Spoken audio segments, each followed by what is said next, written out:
قل يا عبادي الذين أسرفوا على أنفسهم لا تقنطوا من رحمة الله ونستعينه ونستغفره ونعوذ بالله من شرور أنفسنا ومن سيئات أعمالنا من يهده الله فلا مضل له ومن يضلل فلا هادي له أشهد أن لا إله إلا الله وحده لا شريك له وأشهد أن محمدا عبده ورسوله لا نبي بعد أما بعد يا أيها الذين آمنوا اتقوا الله حق تقاته ولا تموتن إلا وأنتم مسلمون يا أيها الناس اتقوا ربكم الذي خلقكم من نفس واحدة وخلق منها زوجها وبث منهما رجالا كثيرا ونساء واتقوا الله الذي تساءلون به والأرحام إن الله كان عليكم رقيبا يا أيها الذين آمنوا اتقوا الله وقولوا قولا سديدا يصلح لكم أعمالكم ويغفر لكم ذنوبكم ومن يطع الله ورسوله فقد فاز فوزا عظيما أما بعد فإن أصدق الحديث كتاب الله وخير الهدي هدي محمد صلى الله عليه وسلم وشر الأمور محدثاتها فإن كل محدثة بدعة وكل بدعة ضلالة. Ikhwatul Islam, saudara kaum muslimin, para tetamu Allah rahimani wa rahimakumullah. Alhamdulillah, kita senantiasa bersyukur kepada Allah Subhanahu wa taala. Alhamdulillah terhadap segala limpahan karunia dan kasih sayang yang Allah Subhanahu wa taala hadiahkan kepada kita bersama. Alhamdulillah terhadap nikmat iman dan Islam. Alhamdulillah terhadap nikmat kesehatan dan kesempatan. Alhamdulillah terhadap nikmat dikala Allah menjadikan kita di antara salah satu tamunya. Dan itu semua merupakan nikmat yang harus kita pertanggungjawabkan di hadapan Allah Subhanahu wa taala.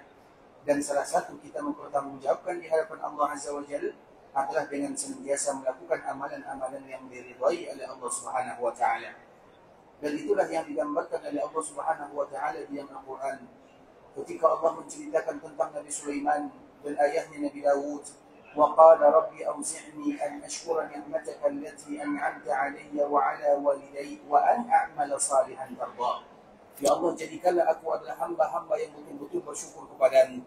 Kemudian setelah bersyukur, wa an a'mala salihan tarda, dan jadikan aku orang-orang yang bisa melakukan kebaikan dengan kebaikan yang engkau ridai kebaikan tersebut. Artinya ikhwatul Islam, ini sama dengan ayat yang selalu kita bacakan, wa'buduhu washkurulah, beribadalah kalian kepada Allah, dan itulah yang dinamakan dengan syukur yang sebenarnya. Karena ketika kita ingin bersyukur kepada Allah, maka kewajiban kita adalah bagaimana kita beramal, melakukan kebaikan, melakukan kebajikan, dan melakukan hal-hal yang diridhai oleh Allah Subhanahu wa taala. Kemudian salawat beriringan salam semoga senantiasa tercurahkan bagi junjungan alam Nabi kita yang mulia, uswah dan qudwah kita bersama Muhammad bin Abdullah sallallahu alaihi wasallam. Rasulullah sallallahu alaihi wasallam sebagaimana yang pernah disebutkan di dalam hadis ketika Nabi sallallahu alaihi wasallam berziarah ke perkuburan Baqi', sebuah perkuburan yang dianjurkan bagi kita berziarah ke sana, terutama jika kita berada di kota Madinah. Ketika Nabi sallallahu alaihi wasallam sampai, maka Nabi mengucapkan, Assalamualaikum ya ahlad diyari minal mu'minin wal muslimin, wa inna insyaallah bikum lalahiqun, wa nas'alullaha lana wa lakumul afiyah. Itulah yang diucapkan oleh Nabi sallallahu alaihi wasallam ketika Nabi sallallahu alaihi wasallam sampai di perkuburan Baqi'. Kemudian setelahnya Nabi sallallahu alaihi wasallam mengatakan, wadidtu anna qad ra'ayna ikhwanana. Aku berkeinginan untuk bisa bertemu dengan saudara-saudaraku. Kemudian para sahabat yang mendengarkan Nabi sallallahu alaihi wasallam yang juga berziarah bersama Nabi pada waktu itu mengatakan, awalasna ikhwana, kami ini bukankah saudaramu ya Rasulullah? Maka Nabi sallallahu alaihi wasallam mengatakan, antum ashabi, kalian adalah sahabatku. Kemudian Nabi mengatakan, saudaraku adalah mereka yang tidak pernah melihat diriku, kemudian mereka beriman kepadaku. Ketika Nabi sallallahu alaihi wasallam mengatakan yang demikian, mereka tidak pernah melihat diriku, tapi mereka beriman kepadaku, maka muncul pertanyaan dari sahabat Nabi sallallahu alaihi wasallam, ya Rasulullah, bagaimana kamu akan tahu kalau itu adalah umatku? Bagaimana cara Nabi sallallahu alaihi wasallam membedakan antara umatnya dengan yang bukan umatnya? Maka Nabi sallallahu alaihi wasallam mengatakan, wahai para sahabatku, tidakkah kalian perhatikan kalau seandainya ada kuda yang sangat banyak, Kemudian di antara kuda-kuda ini ada salah satu yang berwarna putih di kepalanya, kuda-kuda hitam, kemudian ada yang putih di kepalanya. Apakah mudah bagi kalian untuk membedakan mana kuda tersebut? Maka para sahabat mengatakan iya. Begitu jugalah aku membedakan antara umatku dengan yang bukan umatku. Dan keputihan dan yang membuatkan cahaya putih tersebut ikhwatul Islam tidak lain tidak bukan adalah karena ibadah-ibadah yang dilakukan oleh umatnya, terutama ibadah salat. Artinya kalau kita ingin dikenal oleh Nabi SAW, maka rajinlah beribadah, terutama ibadah yang paling mulia, ibadah salat. Dan mumpung alhamdulillah Allah Subhanahu wa taala berikan kesempatan kepada kita berada di kota Madinah, juga berada di Mekah Mukarramah, di antara ibadah yang paling mulia adalah melakukan ibadah salat karena Allah Subhanahu wa taala. Bahkan Nabi SAW menyebutkan tidaklah seorang hamba yang salat 2 rakaat betul-betul karena Allah Subhanahu wa taala, kecuali Allah Subhanahu wa taala akan haramkan dirinya dari api neraka.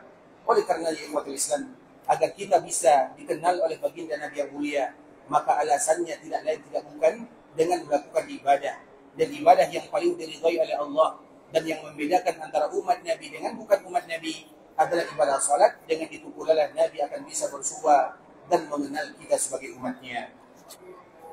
Dan di antara kewajiban yang tidak boleh kita lupakan adalah senantiasa mengucapkan salam dan salawat kepada Rasulullah SAW. Allahumma salli ala Muhammad wa ala ali Muhammad kama sallaita ala Ibrahim wa ala ali Ibrahim innaka Hamidum Majid. Allahumma barik ala Muhammad wa ala ali Muhammad kama barakta ala Ibrahim wa ala ali Ibrahim innaka Hamidum Majid. Ikhwatul Islam, saudara kaum muslimin, para tetamu Allah rahimani wa rahimakumullah. Alhamdulillah, pada kesempatan kali ini kita akan kembali melanjutkan pembahasan kita sebelumnya, masih berkaitan dengan cerita akhir kehidupan Rasulullah SAW, yang mana kemarin kita menyebutkan bagaimana keadaan Nabi SAW dan bagaimana Nabi SAW berpesan kepada keluarganya, berpesan kepada putrinya, berpesan kepada cucunya, dan juga berpesan kepada sahabat-sahabatnya, serta berpesan kepada umatnya. Karena tidaklah Nabi SAW dipanggil oleh Allah Subhanahu wa taala kecuali Nabi SAW sudah meninggalkan wasiat. Dan kita tahu ikhwatul Islam, seseorang yang akan dipanggil oleh Allah Subhanahu wa taala tidak mungkin dia berwasiat kecuali dengan wasiat yang terpenting. Artinya semua yang diwasiatkan oleh Nabi SAW, baik kepada putrinya atau cucunya ataupun keluarganya, bahkan sahabatnya serta semua umatnya, adalah wasiat-wasiat yang terbaik dan wajib bagi kita untuk menjaga wasiat Rasulullah SAW. Kalau seandainya ada di antara keluarga kita yang dipanggil oleh Allah Subhanahu wa taala, kemudian mereka memberikan wasiat kepada kita, maka wajib hukumnya bagi kita untuk melaksanakan wasiat tersebut selama di dalam wasiat ini tidak ada maksiat kepada Allah Subhanahu wa taala. Kalau demikian kewajiban kita kepada manusia biasa, bagaimana kewajiban kita kepada baginda Nabi yang mulia sallallahu alaihi wasallam? Maka wasiat Nabi sallallahu alaihi wasallam wajib kita jaga dengan kita mengetahui bagaimana sejarah Nabi sallallahu alaihi wasallam, terutama detik-detik terakhir Nabi sallallahu alaihi wasallam menghembuskan nafas terakhirnya. Maka dengan itu pula kita akan bisa berusaha untuk mengetahui apa saja wasiat daripada baginda Nabi yang mulia sallallahu alaihi wasallam, baik itu kepada keluarganya, putrinya, cucunya, kepada sahabatnya, dan kepada seluruh kaum muslimin. Kemarin kita telah menyebutkan ikhwatul Islam sebuah hadis yang dibawakan oleh ibunda kita Aisyah radhiyallahu taala anha, yang dikeluarkan oleh Imam Bukhari, masih berkaitan dengan cerita antara Fatimah dengan ibunda kita Aisyah radhiyallahu taala anha. Kemudian lanjutannya ikhwatul Islam, Aisyah bertanya kepada Fatimah radhiyallahu taala anha, wahai Fatimah, aku merupakan di antara salah satu yang duduk di tengah-tengah istri Nabi SAW. Kemudian Nabi SAW mengkhususkan dirimu. Kemudian Nabi pun berbicara denganmu dengan pembicaraan rahasia. Apa sih isi rahasia antara dirimu dengan Nabi SAW? Maka di saat itulah Fatimah mengatakan, amma hina sarrani fil amril awal. Wahai Aisyah, ketahuilah, ketika Nabi SAW mengatakan kepada diriku, Nabi membisikkan kepadaku bisikan yang pertama. Nabi SAW seolah-olah memberikan isyarat bahwa dia akan dipanggil oleh Allah Subhanahu wa taala. Ketika aku mengetahui Nabi SAW atau ayahandaku dia mengatakan dirinya akan dipanggil oleh Allah Subhanahu wa taala, maka tentunya aku bersedih. Aku menangis dengan tangisan yang kamu lihat. Artinya ikhwatul Islam, Nabi memberitahukan kepada putrinya bahwa ayahnya akan dipanggil oleh Allah Subhanahu wa taala. Seolah-olah Nabi mengatakan kepada Fatimah, wahai Fatimah, ketahuilah ayahmu akan berpisah dengan dunia untuk selama-lamanya. Maka dengannya Fatimah tentunya bersedih. Fatimah menangis. Kemudian dikala Fatimah menangis ikhwatul Islam, di saat itulah Nabi SAW kembali mengatakan kepada dirinya, wahai Fatimah, ketahuilah bahwa sesungguhnya yang pertama kali menyusul diriku dari kalangan keluargaku adalah kamu. Nabi SAW mengatakan kepada Fatimah radhiyallahu ta'ala anha bahwa yang pertama kali menyusul diriku, artinya apa? Bahwa yang pertama kali orang yang meninggal dari kalangan keluargaku adalah kamu. Tentunya dengan mendengarkan yang demikian, itu adalah bahasa isyarat dari Nabi SAW bahwa Fatimah akan meninggal setelah Nabi SAW dipanggil oleh Allah Subhanahu wa taala. Artinya orang yang pertama kali meninggal dari kalangan keluarga Nabi SAW adalah ibunda Fatimah atau Fatimah radhiyallahu taala anha.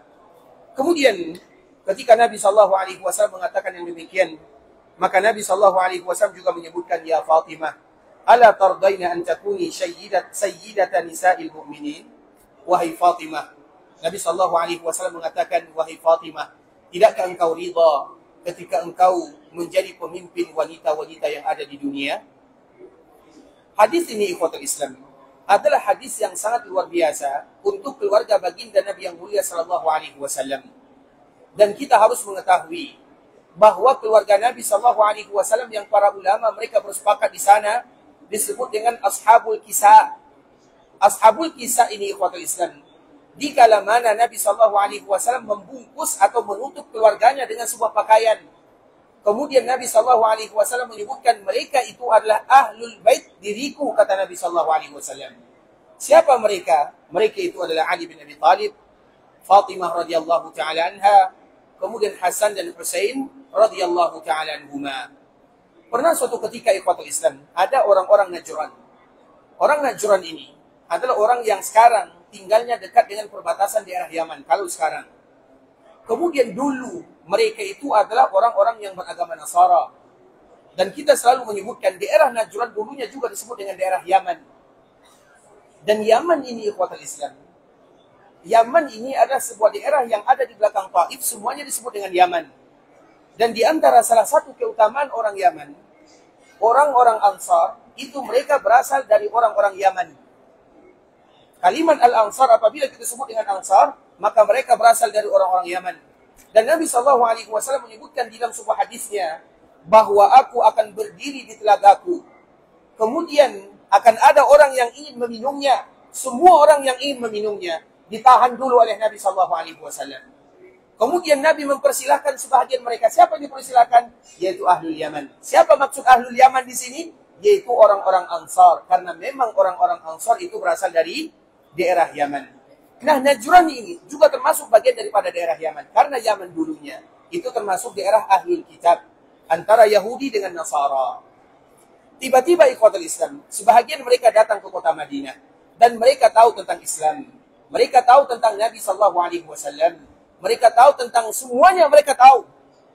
Ahlul Kitab disebutkan oleh Allah Azza wa Jalla, alladzina atainahumul kitaba ya'rifunahu kama ya'rifuna abna'ahum. Orang-orang yang Allah berikan kepada mereka Alkitab adalah orang-orang yang tahu tentang Islam, bahkan mereka lebih tahu tentang Islam dibandingkan dengan orang Islam itu sendiri. Dan itu sesuatu fakta yang tidak bisa dipungkiri. Artinya mereka tahu, tapi bukan karena ketahuan mereka atau karena mereka tahu tentang agama Islam, namun kebanyakan mereka tidak mau mengikutinya. Kemudian di kota Islam mereka datang ke Masjid Nabawi. Jadi orang-orang Najran ini yang beragama Nasara pada waktu itu, mereka datang ke kota Madinah. Dari sinilah ikhwatul Islam, sebahagian para ulama mereka mengatakan bahwa terjadi perbedaan antara tanah haram Makkah dan tanah haram yang ada di Madinah. Kalau tanah haram yang ada di Makkah, apakah boleh orang-orang yang bukan muslim masuk ke dalamnya? Tidak boleh sama sekali. Kalau tanah haram yang ada di Makkah, orang yang bukan Islam tidak boleh mereka mendekatinya. Jangankan memasukinya, mendekatinya saja tidak boleh. Makanya Allah Subhanahu wa taala menyebutkan, ya ayyuhalladzina amanu innamal musyrikuuna najasun fala yaqrabul masjidal haram. Wahai orang-orang yang beriman, sesungguhnya orang-orang musyrikun, orang musyrikun termasuk di dalamnya al-kafirun. Tapi apabila disebut dengan al-kafirun, tidak termasuk di dalamnya al-musyrikun. Makanya apabila ada kata-kata musyrik di dalam Al-Quran, maka masuk semua di dalamnya. Apabila disebut dengan musyrikun, masuk semua di dalamnya. Orang Yahudi masuk, orang Nasara masuk, orang yang tidak beriman kepada Allah, semuanya masuk. Tapi apabila disebut dengan al-kafirun, tidak masuk al-musyrikun di dalamnya. Sehingga Allah menyebutkan di dalam ayat ini, innamal musyrikun, semua mereka yang tidak beriman adalah mereka-mereka yang najasun. Najas itu salah keyakinannya. Fala yaqrabul masjidal haram, maka tidak boleh mereka mendekati Masjidil Haram yang ada di Makkah Al-Mukarramah. Jangankan masuk, dekat saja tidak boleh. Itu secara peraturan agama. Sedangkan di tanah haram yang ada di Madinah, agar kita tidak salah kaprah, atau agar kita tidak terburu-buru menilai, apakah boleh orang yang bukan Islam masuk ke tanah haram yang ada di Madinah? Boleh atau tidak? Kita berbicara tentang agama, secara hukum syariat Allah Subhanahu wa taala dan juga undang-undang Rasulullah SAW. Apakah boleh mereka masuk ke tanah Madinah? Boleh atau tidak? Siapa yang jawab angkat tangan? Kenapa boleh, apa alasannya? Masa orang yang tidak Islam boleh masuk ke sini? Ini sarang kaum muslimin, kota iman. Sampai kota masjid ini. Berarti di luar boleh, di dalam masjid boleh. Di luar pagar boleh. Di dalam pagar tidak boleh. Siapa yang mengatakan seperti itu? Hah? Pernah lihat ada non-muslim nggak boleh masuk? Artinya berarti boleh mereka masuk. Masya Allah, barakallahu fiik. Allah dikatakan. Silakan. Masya Allah, barakallahu fiik. Tapi kota Islam, siapa yang tahu alasannya? Silakan, Nak. Apa, Nak? Kalau mereka ingin belajar agama, kalau seandainya mereka ada tujuan ingin mengenal tentang agama Islam, atau ingin mengetahui Islam lebih lanjut, kemudian mereka ingin belajar ke kota Madinah, boleh atau tidak, Nak? Siapa mengatakan? Ustaz, Masya Allah, silakan, Nak. Karena jawabannya bagus ya, berarti dua kitabnya. Masya Allah. Tadi kota Islam, kita selalu mengatakan yang demikian agar kita tidak salah di dalam menilai. Nabi SAW dikala berada di kota Madinah, datang orang-orang Najran masuk ke kota Madinah, duduk di dalam Masjid Nabawi. Orang Najran ini mereka beragama apa? Beragama apa? Nasara atau Ahlul Kitab. Dan tujuan mereka datang ke sini untuk belajar agama. Artinya apabila ada orang yang bukan Muslim, kemudian mereka ingin tahu tentang agama Islam, mereka ingin mencari tahu. Karena bisa jadi ada kita lihat pemandangan, oh kok kenapa ada orang yang bukan Muslim di kota Madinah? Bisa jadi mereka ingin belajar agama Allah Azza wa Jalla dan kita tidak tahu hidayah. Dan kita selalu menyebutkan sebuah cerita Sumama. Sumama ini ikhwatul Islam, untuk sekedar memberikan wawasan kepada kita. Terkala atau tak kala terjadi perang di Yamama, maka pemimpinnya bernama Sumama. Sumama ini pemimpin yang ada di sana. Kemudian dikala terjadi peperangan, Allah berikan kemenangan kepada kaum muslimin. Kemudian dikala kaum muslimin menang, maka ditangkap orang-orang yang tadi menjadi tawanan. Dan salah satunya adalah Sumama. Sumama ini dikala ditangkap, dibawa di kota Madinah. Ketika dia dibawa ke kota Madinah, dia masih berada di dalam agama lamanya, belum lagi masuk ke dalam agama Islam. Kemudian bukan hanya saja dibawa ke kota Madinah, dia diikat di dalam Masjid Nabawi. Coba bayangkan, diikat di dalam Masjid Nabawi dan diikat di tiang pohon korma yang menjadi atau yang menjadi tiang daripada bagian Masjid Nabawi. Dan nanti ikhwatul Islam, untuk lebih lanjutnya bisa kita nanti cari cerita tentang Sumamah, namanya Sumamah bin Usal. Bagaimana Sumamah bin Usal masuk ke dalam agama Islam, apa kisahnya. Dan kisah awalnya adalah dikala dia ditangkap atau dikala dia menjadi tawanan perang, kemudian dia diikat di dalam Masjid Nabawi, diikat di dalam tiang Masjid Nabawi. Kemudian berapa lama dia diikat di dalamnya? 3 hari 3 malam. Kemudian setiap kali bertemu, Nabi SAW bertanya, bagaimana keadaan wahai Sumamah? Itu pertanyaan Nabi SAW. Nabi bertanya dengan kalimat yang singkat, bagaimana kabarmu?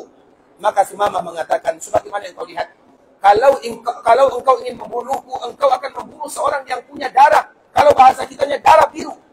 Karena dia adalah seorang pemimpin. Kalau engkau bebaskan, maka aku akan berikan kepadamu apapun yang kamu minta.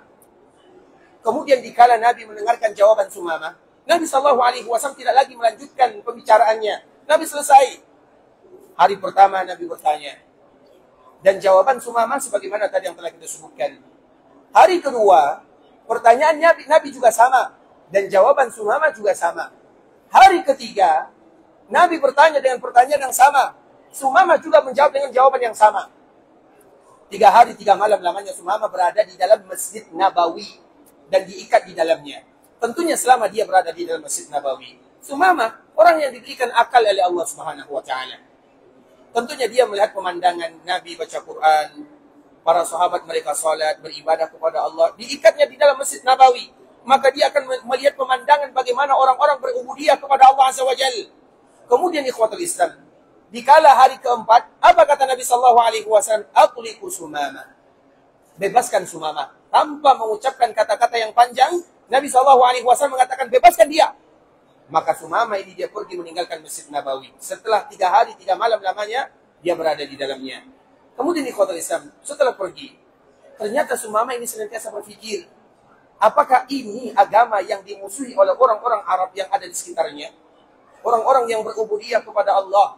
Orang-orang yang betul-betul menghambakan dirinya kepada Allah. Yang membuat ketenangan, yang membuat kenyamanan. Tidak mungkin aku termasuk orang-orang yang tidak ikut di dalamnya. Setelah dia keluar masjid, maka terdengar ada orang yang mandi. Kalau mandi, karena biasanya tentunya dulu jarang mandi. Karena keadaan air yang tidak terlalu banyak. Kemudian terdengar ada orang yang mandi. Ternyata yang mandi itu adalah Sumamah. Setelah Sumamah ini mandi, maka dia datang kembali kepada Nabi SAW. Setelah dikarantina lamanya 3 hari 3 malam di dalam Masjid Nabawi, dalam keadaan bukan muslim. Kemudian di kota Islam apa yang terjadi? Maka dia datang kepada Nabi sambil mengatakan, wahai Muhammad, sesungguhnya tidak ada orang yang paling aku benci di dunia kecuali engkau. Engkau adalah orang yang paling aku benci dulu. Sekarang engkau adalah manusia yang paling aku cintai. Kemudian tidak ada agama yang paling aku benci kecuali agamamu dulu. Sekarang agama yang paling aku cintai adalah agamamu. Kemudian Sumamah kembali melanjutkan, tidak ada daerah, kota, tempat, kampung yang paling aku benci kecuali kota Madinah. Sekarang Madinah adalah kota yang paling aku cintai. Kata Sumamah radhiyallahu ta'ala anhu, kemudian setelahnya dia pun mengucapkan, La ilaha illallah Muhammadur Rasulullah. Ketika setelah mengucapkan ini ikhwatul Islam, maka dia meminta kepada Nabi SAW. Dan ini pelajaran yang sangat berharga bagi kita bersama. Seseorang yang ingin merubah hidupnya, yang mana dulu dia merasa adalah orang-orang yang jauh dari Allah Subhanahu wa taala, kemudian dia ingin kembali kepada Allah, maka apa kata Sumamah? Ya Rasulullah, perintahkan aku akan melaksanakannya. Apa ibadah yang paling bagus yang aku kerjakan pada waktu ini? Apa kata Nabi sallallahu alaihi wasallam? Hendaklah engkau pergi ke Mekah untuk melaksanakan ibadah umrah. Artinya ikhwatul Islam, pelajaran lain bagi kita bersama. Dikala kita merasa dulu kita jauh dari Allah Subhanahu wa taala, mungkin kita sibuk dengan dunia, kita tidak mau tahu tentang agama.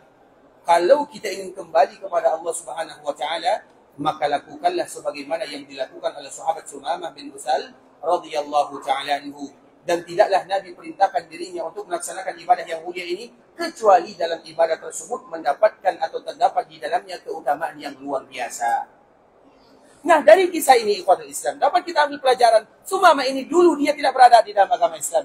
Kemudian dia berada di dalam Masjid Nabawi 3 hari 3 malam lamanya. Kalau seandainya kita belajar tentang sejarah Nabi, kemudian kita juga berbicara tentang hukum agama. Kalau seandainya dia tidak boleh masuk ke dalam Masjid Nabawi, maka Nabi tidak akan mengikatnya di dalam Masjid Nabawi. Nabi mengikat di tempat yang lain. Masih banyak rumah yang lain, masih banyak tempat yang lain untuk diikat. Kenapa harus di dalam Masjid Nabawi? Maka dari sinilah para ulama menyebutkan ikhwatul Islam, kalau ada orang yang bukan Islam dengan tujuan tertentu dan bukan waktu yang lama, ingat ada kaedahnya.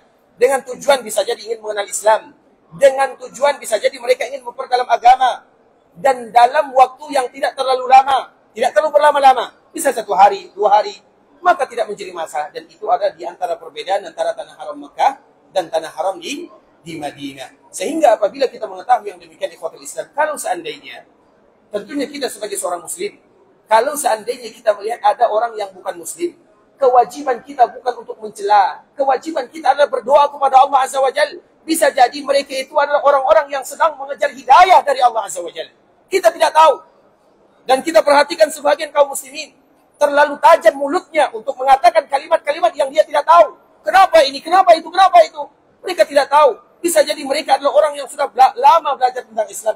Dan kita tahu ikhwatul Islam, kalau kami pribadi di kota Madinah, di daerah Madinah ini secara khusus, itu ada namanya jaliyat. Jaliyat itu artinya adalah bagaimana orang-orang mu'allaf, karena banyak orang yang bekerja, kemudian mereka bukan berasal dari agama Islam. Kemudian dikala mereka ingin masuk ke dalam agama Islam, maka ada kantor khususnya, ada tempat khususnya, ada lembaga khusus, di mana mereka akan selalu belajar tentang agama Islam.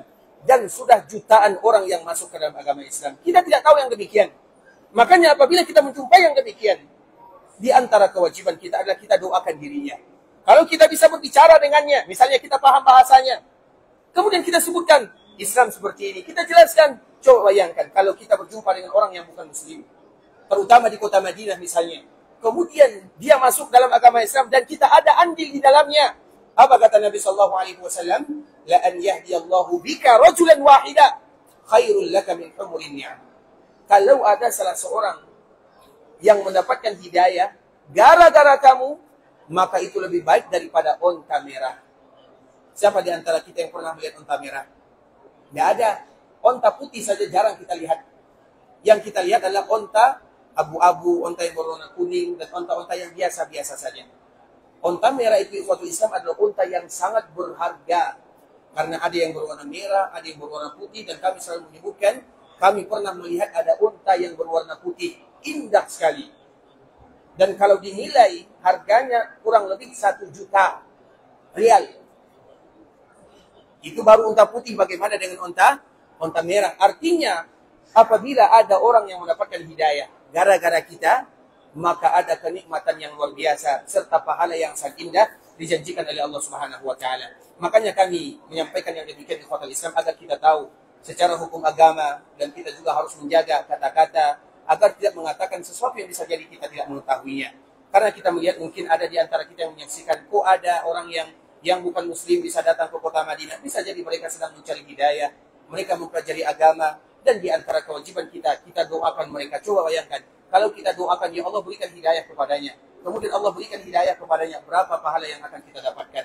Tapi kalau kita ucapkan kata-kata, ini kenapa, itu kenapa, itu kenapa, ingatlah ikhwatul Islam, sebuah ungkapan yang disebutkan oleh Nabi SAW dari hadis Abu Hurairah radhiyallahu ta'ala anhu, ada seseorang yang dia berkata-kata, namun dia tidak peduli dengan ucapan yang dia ucapkan. La yulqi biha bala. Dia tidak tahu apa ucapannya, apakah menyakitkan hati orang lain, apakah mendatangkan murka Allah. Dia tidak tahu, dia tidak mau peduli, dia tidak mau tahu.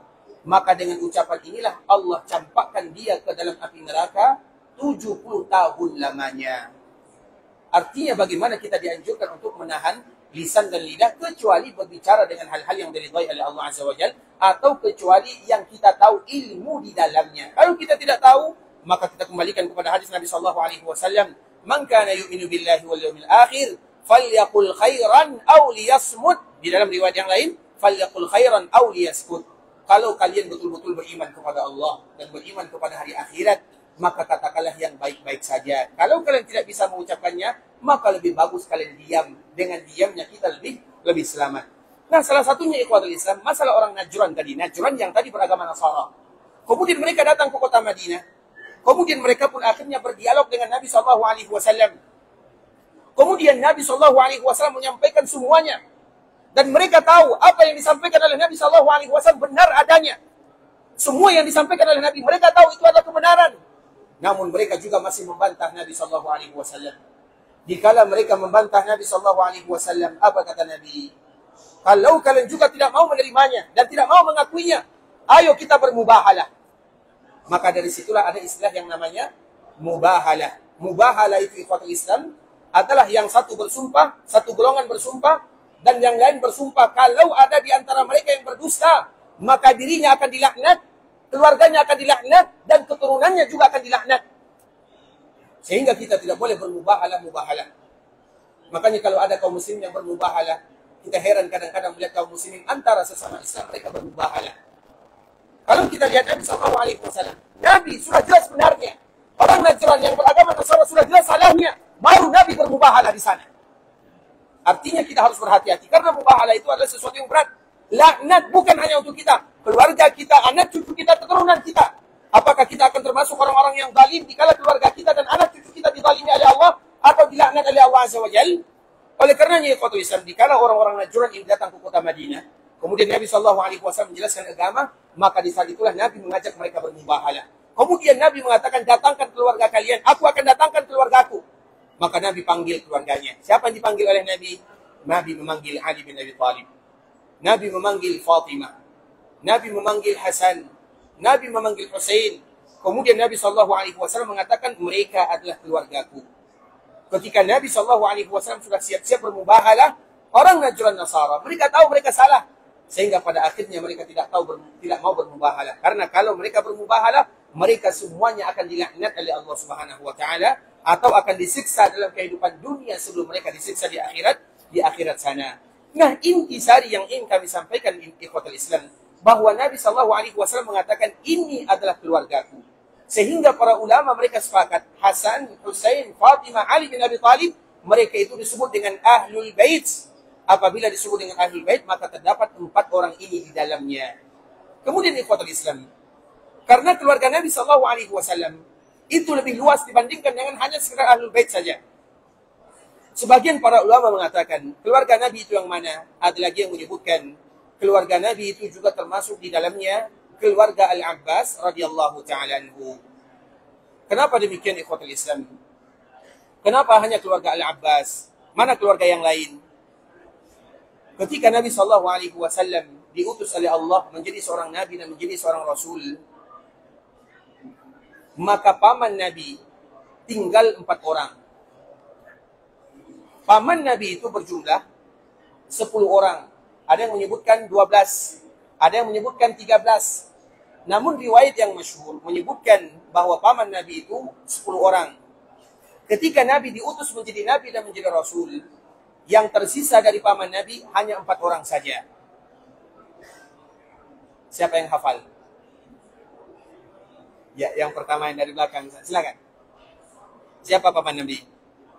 Hamzah, 1. Abbas, 2. 3. Abu Jahal, yang keempat. Abu Talib, Masya Allah. Silakan. Barakallahu fiik, Allah jika khairan.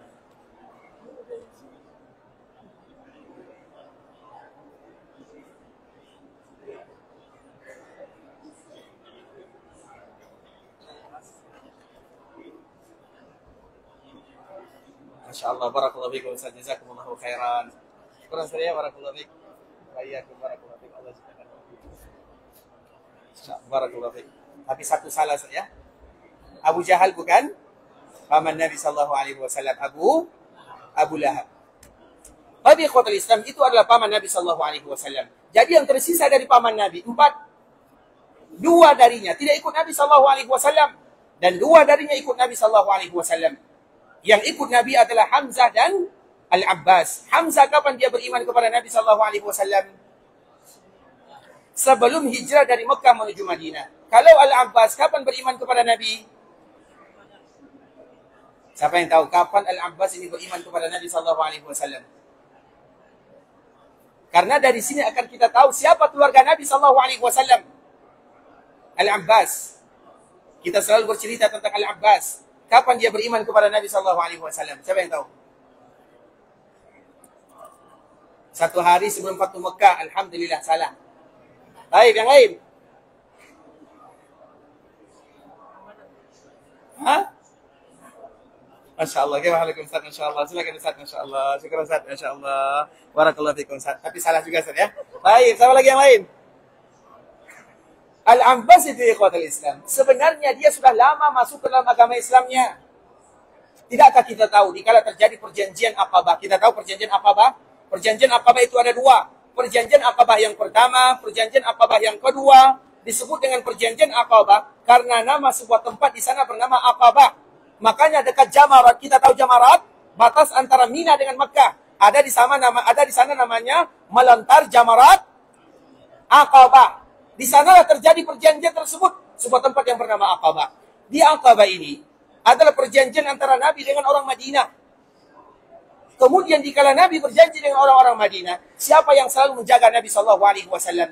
Yang selalu menjaga Nabi SAW adalah pamannya yang bernama Al-Abbas. Artinya ikhwatul Islam, Al-Abbas itu sudah tahu Nabi adalah orang yang jujur, itu keponakannya, itu anak daripada saudaranya. Dia sudah tahu. Makanya dikala terjadi perang Badar, Al-Abbas itu berada di pasukan yang mana? Pasukan kaum muslimin atau pasukan kaum musyrikin? Musyrikin atau muslimin? Betul. Siapa yang jawab angkat tangan? Muslimin atau musyrikin? Masya Allah. Silakan Pak. Masya Allah. Bisa di... Masya Allah. Makasih banyak ya Pak ya. Al-Abbas itu ikhwatul Islam berada di pasukan, jiwanya atau badannya, jasadnya dia berada di pasukan kaum musyrikin. Sedangkan hatinya berada di pasukan kaum muslimin. Sehingga Nabi SAW berpesan kepada orang-orang yang ikut dalam perang Badar, kalau kalian berjumpa dengan pamanku Al-Abbas, jangan bunuh dia. Kenapa demikian? Al-Abbas itu ikhwatul Islam, dia sudah lama masuk Islamnya, tapi dia tidak menunjukkan keislamannya. Bisa jadi karena maslahat, bisa jadi karena yang lainnya. Sehingga dikala terjadi perang Badar, Al-Abbas ikut di dalam pasukan tersebut. Dan Nabi tahu, Al-Abbas itu ikut karena terpaksa. Sehingga kita katakan di mana Al-Abbas dikala terjadi perang Badar? Al-Abbas itu dikala terjadi perang Badar, jasadnya bersama kaum musyrikin, hatinya bersama kaum muslimin. Artinya apa ikhwatul Islam? Al-Abbas itu sudah lama masuk Islamnya. Iya, kalau dibandingkan dengan Hamzah, lebih dahulu Hamzah radhiyallahu taala anhu. Namun Hamzah ini ikhwatul Islam tidak diceritakan, tidak diriwayatkan ada keluarga darinya, dan dia pun cepat meninggalnya. Sedangkan Al-Abbas tinggal satu-satunya paman Nabi SAW. Makanya dikala kita berbicara tentang keluarga Nabi SAW, pasti masuk Al-Abbas di dalamnya.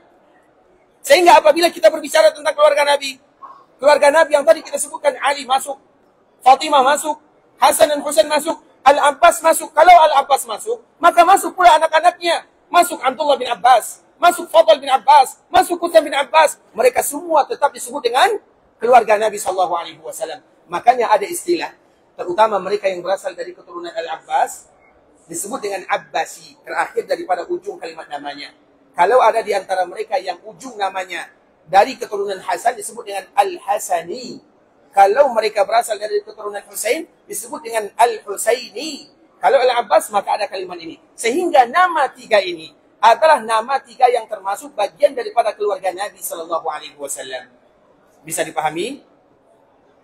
Artinya keluarga Nabi SAW itu ikhwatul Islam. Iya, memang yang sepakat itu adalah sebagaimana tadi yang kita jelaskan, Ali, Fatimah, Hasan dan Husain. Namun sebagian ulama mereka juga memasukkan Al-Abbas di sana karena satu-satunya yang tersisa dari keluarga Nabi, dari paman Nabi, hanyalah Al-Abbas radhiyallahu taala anhu.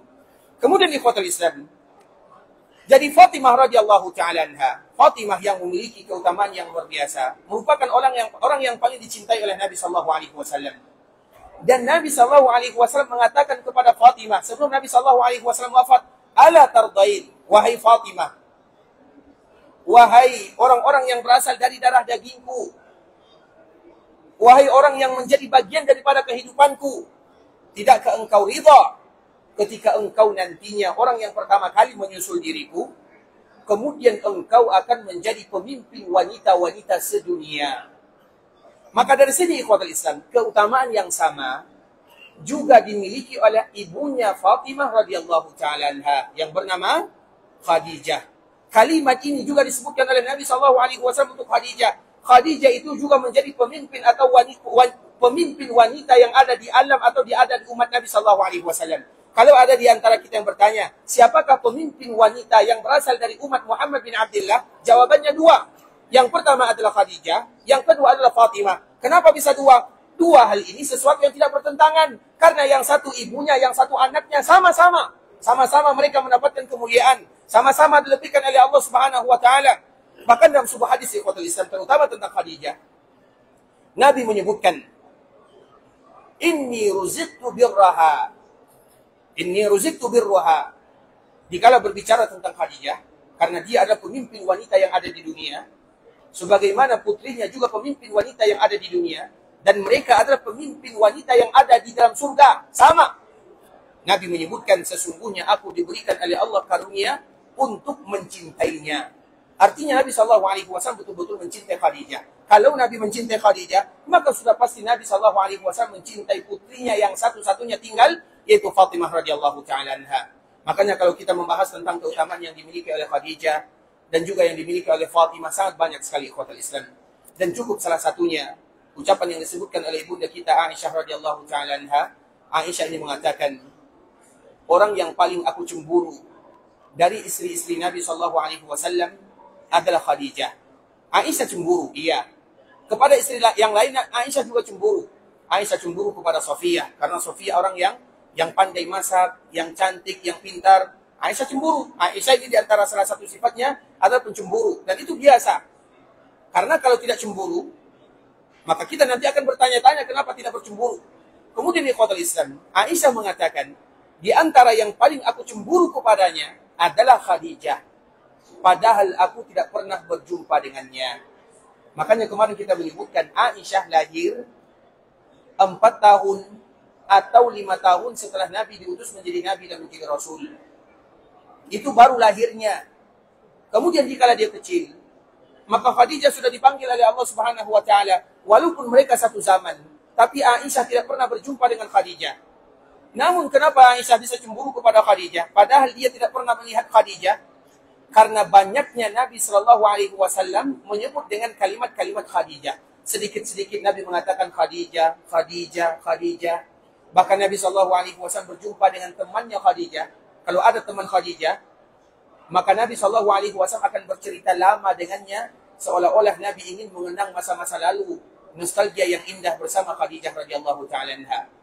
Kemudian kadang-kadang Nabi SAW menyembelih, kadang Nabi menyembelih kambing, kadang Nabi menyembelih yang lainnya, kemudian dibagi-bagikan kepada teman-teman Khadijah radhiyallahu ta'ala anha. Artinya begitu sayang Nabi SAW kepada Khadijah, sampai-sampai Aisyah mengatakan, ya Rasulullah.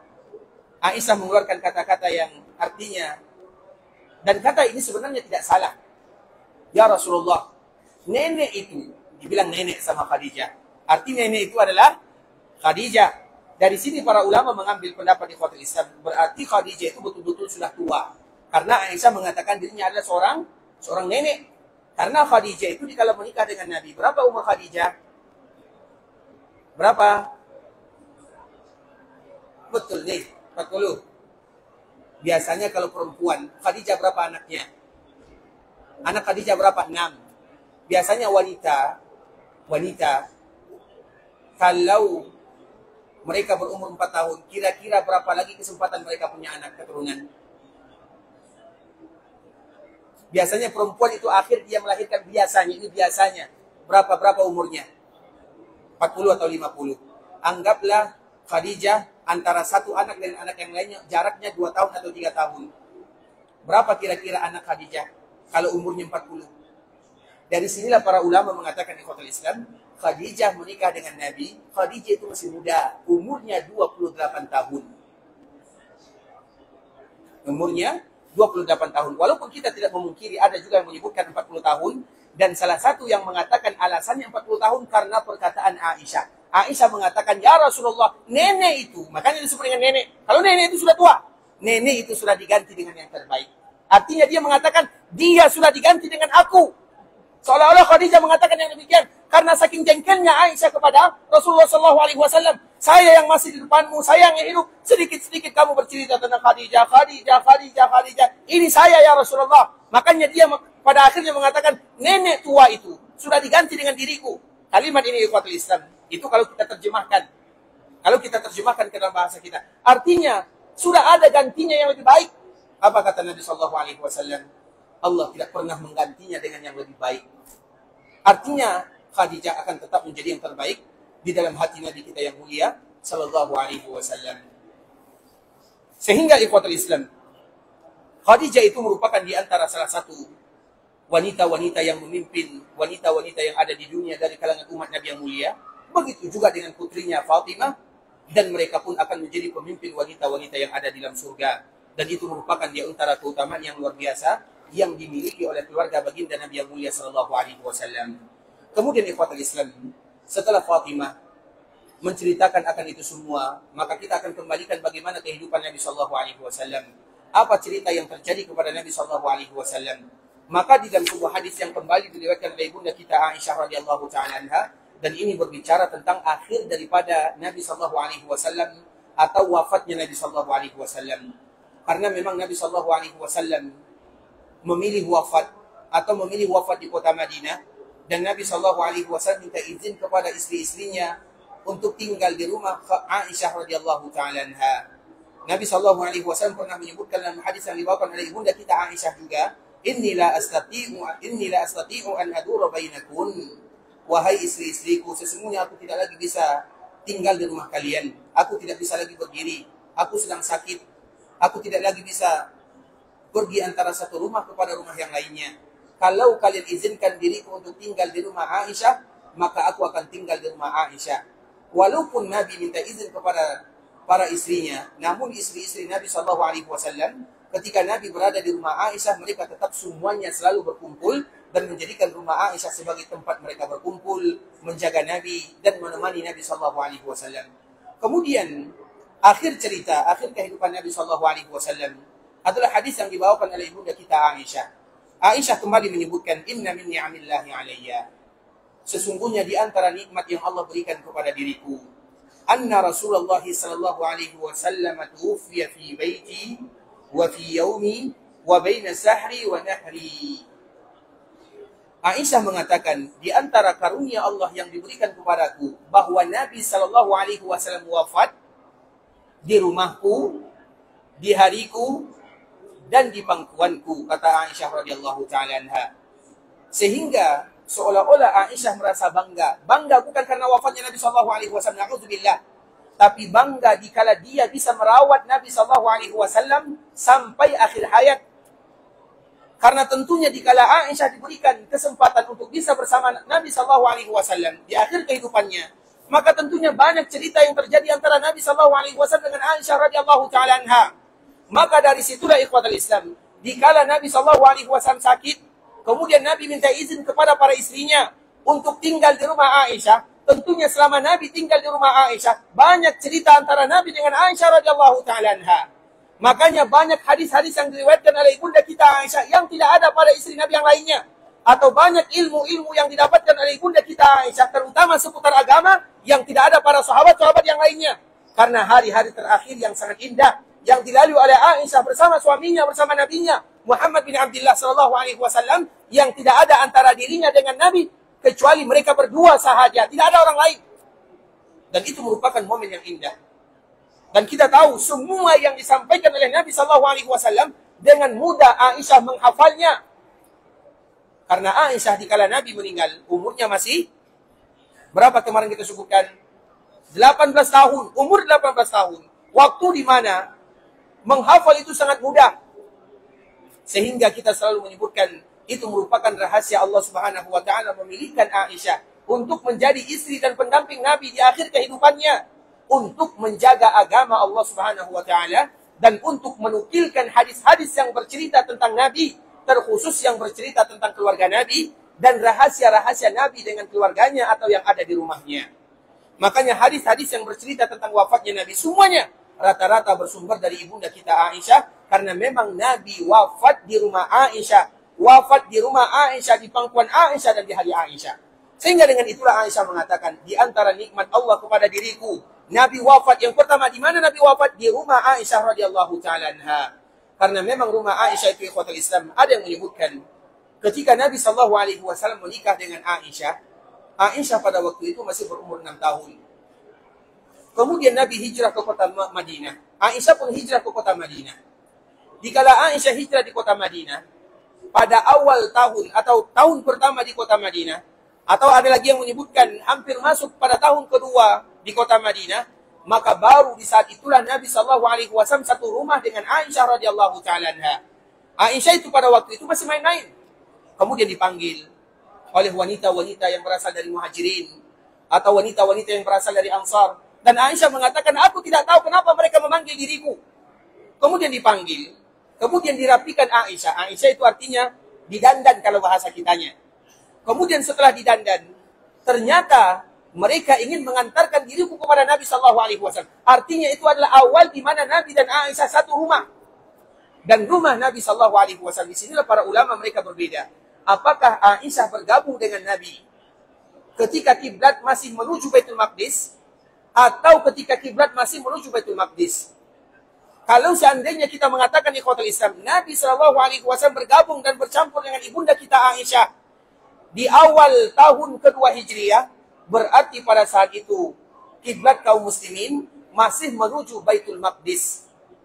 Karena Nabi dikala berada di kota Madinah 16 bulan atau 17 bulan lamanya, baru kiblat itu berpindah dari Baitul Maqdis menuju Ka'bah Al-Musharrafah.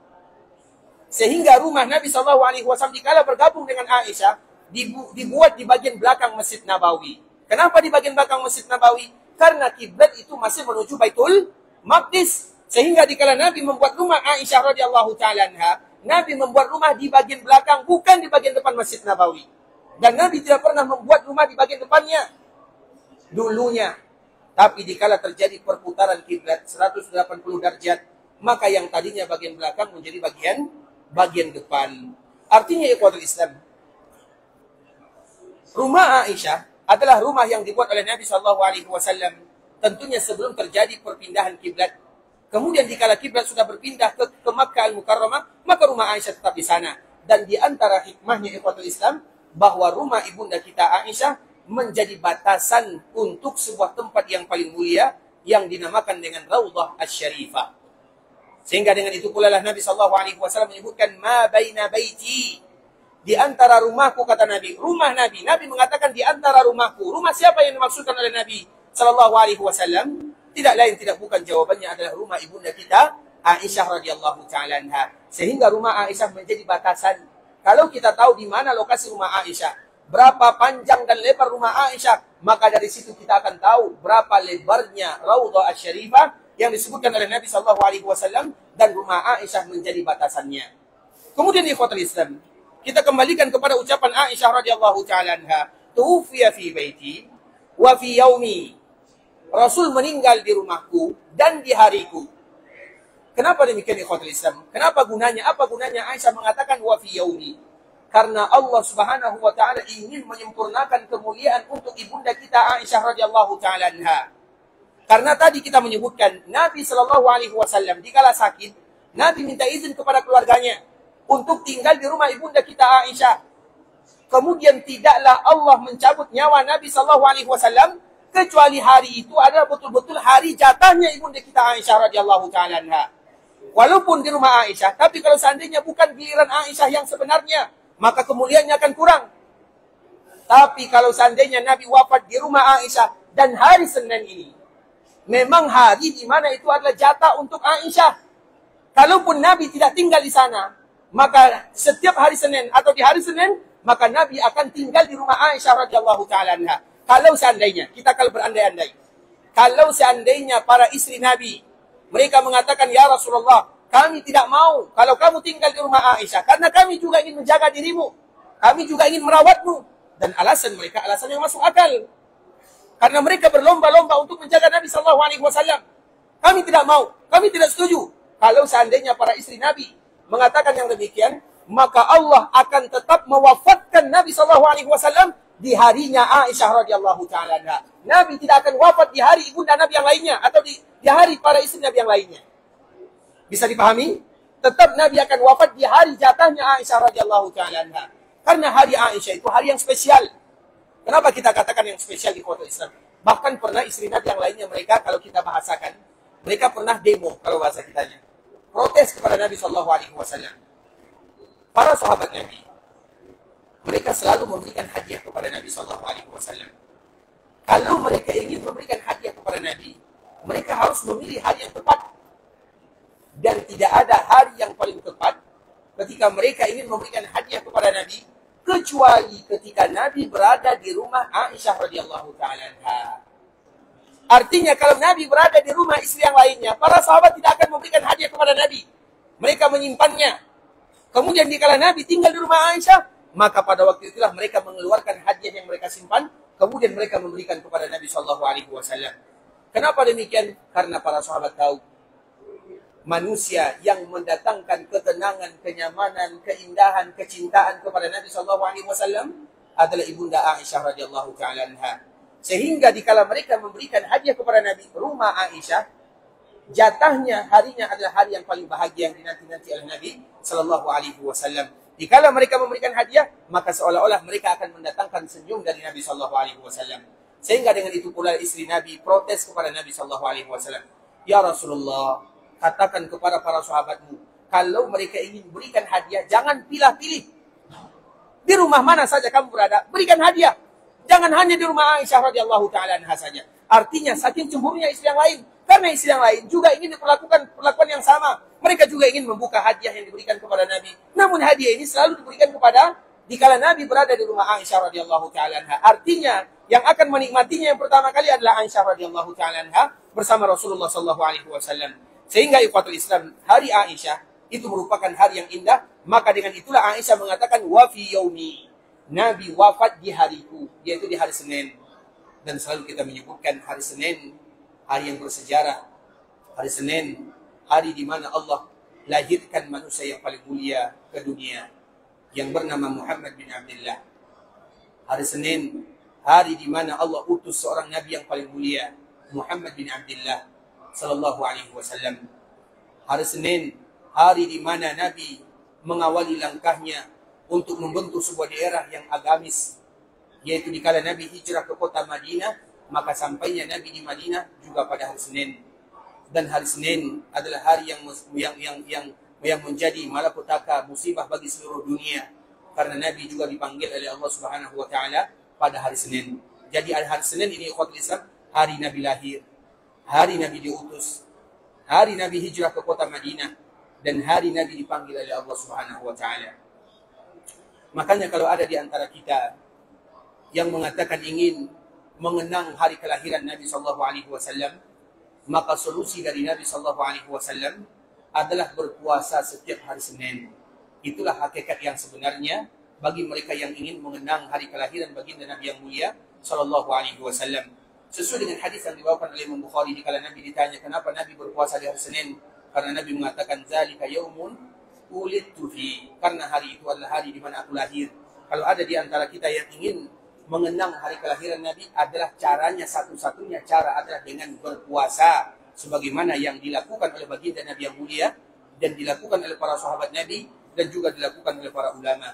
Sebagaimana hari Senin itu adalah hari di mana Nabi diutus menjadi Nabi, sudah berubah situasi Nabi. Nabi dulu hanya sekedar manusia, hamba Allah Azza wa Jalla.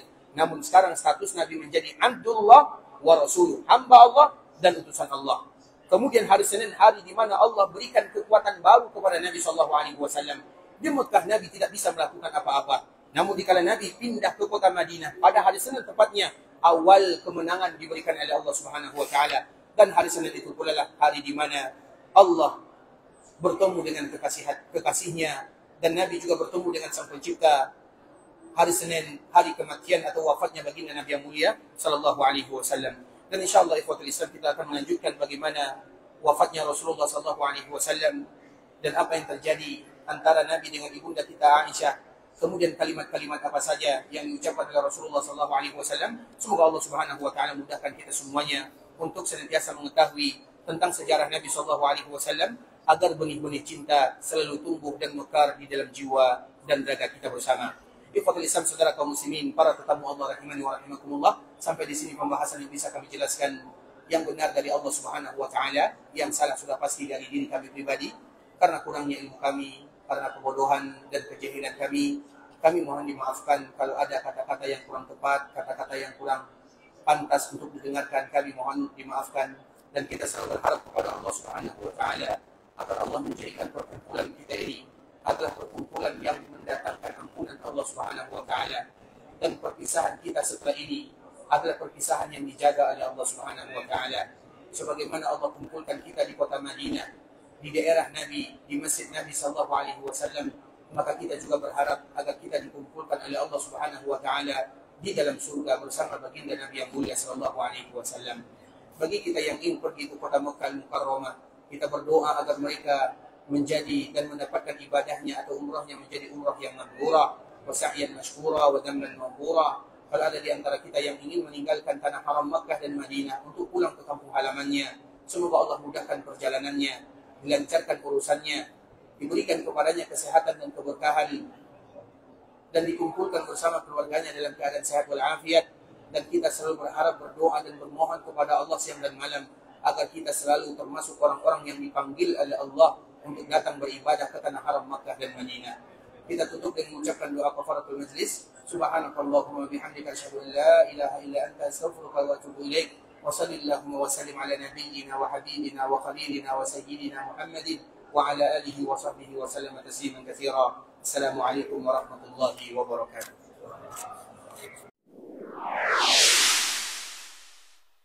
قل يا عبادي الذين أسرفوا على